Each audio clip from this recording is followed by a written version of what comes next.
આ બધી આંગણવાડી બહેનો જિલ્લા પંચાયત અમારા હક માટે ભેગા થયા છે. સરકારને વારંવાર રજૂઆત કરવા છતાં સરકાર અમારું સાંભળતી નહીં. અમે હાઈકોર્ટમાં કેસ જીતી ગયા. આંગણવાડી કાર્યકર બેન 24,800 અને હેલ્પર બેન 20,300, પણ તોય સરકાર અમે કેટલી બધી રેલીઓ કર્યો, આવેદનપત્રો આપ્યા, પણ તોય સરકાર અમારું સાંભળતી નહીં. આગળ ઉચ્ચ અધિકારીઓને તમે જાણ કરી છે? હા, ઉચ્ચ અધિકારીઓ કલેક્ટર સાહેબને આવેદનપત્ર આપ્યું, ધારાસભ્યને આવેદનપત્ર આપ્યું, અમારા સીડીપીઓ બધાને આવેદનપત્રને અમે પીઓ મેડમને આપ્યું, આગળ સંસદમાં આપ્યું, પણ સરકારનું પાણી હલતું નહીં. એટલી સરકાર જાડી ચામડીની છે ને, એટલે સરકાર અમારો કે સાંભળવા તૈયાર જ નહીં. સરકાર એટલું બધું અમારું શોષણ કરે છે. દિવસે દિવસે ફોનમાં કામગીરી વધતી જાય છે અને સરકારે અમને ફોન આપ્યા નહીં. જે વખતે અમારે ઈવીટી કરવાનું હોય ત્યારે ત્યાં નેટ પકડાતું ના હોય. બાળકો 25 બેઠા હોય તો 15 બાળકો દેખાય, તો સરકાર કે 15 બાળકોનું આપીએ તો એ શોષણ જ છે ને. પેલા 10 બાળકો ક્યાં ગયા? હે, એટલે સરકાર અમારું શોષણ જ કરે છે એમ. હું ચૌહાણ દક્ષા છેલ્લા 17 વર્ષથી આંગણવાડીમાં હેલ્પર તરીકે ફરજ બજાવું છું.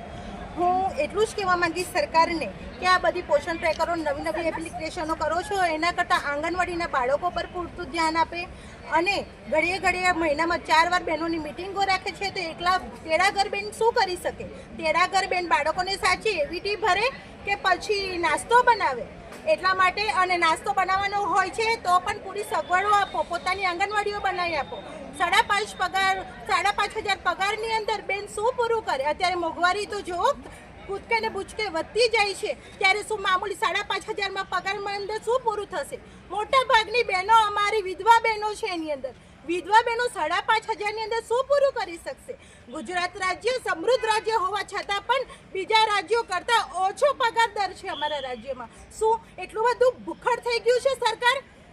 અને સરકારને બીજું કંઈ દેખાતું નથી? બહેનો બસ બીજી બધી કામગીરીઓમાં બહેનો આગળ ગયો છે, આંગણવાડીવાળી બહેનો. તો શું અમે તમને દેખાતા નથી? 5,500 પગાર 17 વર્ષથી અત્યારે મામૂલી 5,500 પગાર થયો છે. અમને હાઈકોર્ટના નિયમ મુજબ 20,300 પગાર જોઈએ તો જ કામગીરી થશે વ્યવસ્થિત, નહીં તો નહીં થઈને હજુ પણ ઉગ્ર આંદોલન ચાલુ રહેશે. અને જો હજુ પણ સરકારની એ ના થતું હોય, પેટનું પાણી પણ ના હતું હોય, તો આ સરકારને બેસાડવાવાળા અમે છે અને ખુરશીથી હટાવવાવાળા પણ અમે જોઈશું. આગલી ચૂંટણીની અંદર જોઈ લેજો, અમે પણ બહિષ્કાર કરીશું અને અમારા પરિવારને પણ વોટ નહીં આપવા દઈએ. હવે ઊંઘ ઉડાવો નહીં તો ખુરશી છોડો. સરકાર જાગો નહીં તો ખુરશી છોડો.